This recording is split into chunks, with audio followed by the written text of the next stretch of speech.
Heren's Field Notes. Note 1. The Guardian's Pattern. The Guardians that stand in the ancient ruins of Aeternum are truly a sight to behold, from a good distance preferably. I have lost my life several times in the midst of my research. However, through each and every experience, each as painful as the last, I am beginning to learn their attack patterns quite well.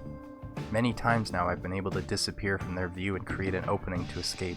The Guardians that wield clubs will always make a drastic movement, rearing back before taking a swing that shakes the earth and crushes every bone in your body, reducing you to mush. Trust me, it hurts. With this experience and some quickly forced movement, I am able to predict their movements as they charge towards me. My ears are still ringing from the side swipe I did not see coming that split my skull in two.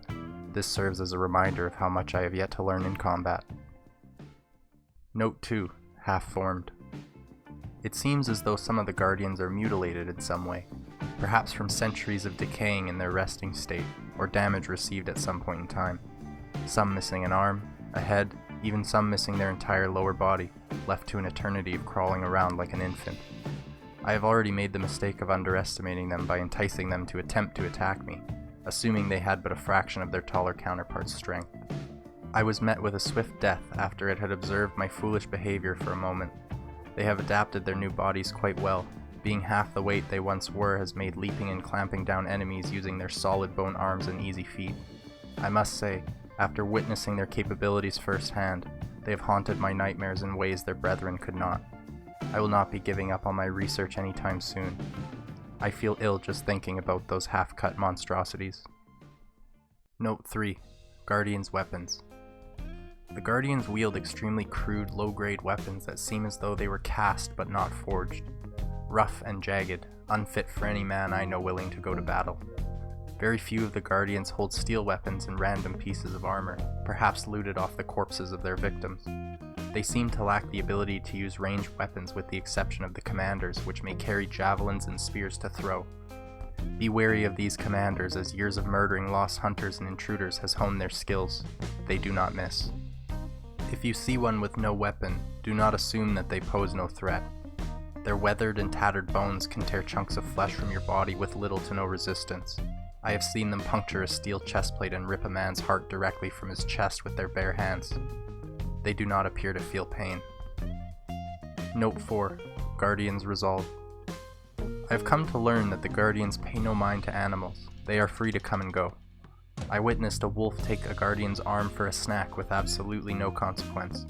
The Guardian merely acknowledged its lost limb and carried on making rounds. Anything that stands on two legs, however, is met with a swift and brutal demise. They do not have eyes, so I am unsure how they know what they are attacking. They must have something similar to a sixth sense, or rather for them I suppose it is their only sense. Sneaking is not an option. Once within range, they will know your exact location. How they stand and fight without any muscles to control movement is a mystery to me at this point. Perhaps magic, but I have no evidence to support this. Note 5. Reaching towards the heavens. These lookout towers are perhaps one of the strangest structures I have found so far. It baffles me that they are capable of standing. Was scaffolding used to build them? If so, no remnants remain, no supports to keep the tower upright.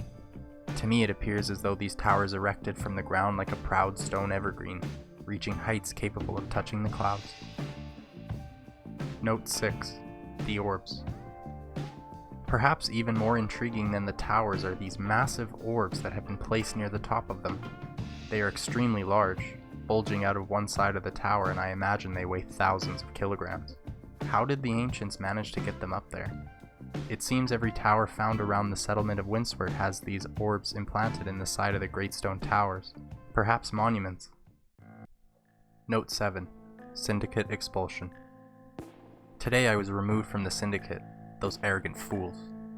It wouldn't be long before I left of my own accord. However, the thought of them believing they had no further use for me leaves me quite baffled at their idiocracy. They have been jealous of my ancient's research for months. I am certain that they were planning to steal it or kill me for it. The alchemist Oliveira seemed regretful to expel me, however even I could clearly see that it was all an act. He has always held a regret towards my invitation to the faction due to my drive to take fate into my own hands and pursue the mysteries of Azoth on my own without sharing my research. I am not inclined to share information with those who would sooner send me to my death chasing their tokens of favor, rather than hear me out and express gratitude for my commitment to my study. Note 8. Proving them wrong. They don't understand anything, those damn heathens. Heretics. They are just weak in the mind, body, and soul. Pathetic. I know they disprove my research. I'll prove them wrong. I'll prove them all wrong. Syndicates be damned. Note 9. Center of the Stars. I am currently standing in the shattered obelisk. Upon my arrival, I have had a revelation. Everyone knows that the Earth is at the center of the universe. Certainly only a jewel such as this could be capable of housing Aeternum, and the only source of Azoth known to man. So, perhaps Aeternum is at the center of our planet. It is incredibly close to the equator and imbued with the power of Azoth, which is further proof of the primordial Eden of which the scriptures spoke. The beginning of all life sprouted here. How humbled I am to stand at the center of everything. I must know what the ancients thought of this phenomenon. Note 10. Bodily Limitations. I cannot continue. The last few deaths have placed an incredible strain on my body. No matter how many healing drops I consume, the pain of being stabbed in the abdomen by an ancient guardian's rusty blade will not ease. I can feel my body becoming weaker with every resurrection, like a piece of myself is being forcefully ripped from my soul at every death. I will have to put a pause on my research for the time being, and find someone who will venture out in my name and in the name of science. I am headed for the settlement, where I will wait for a like-minded individual to continue from where I left off. I am so incredibly tired.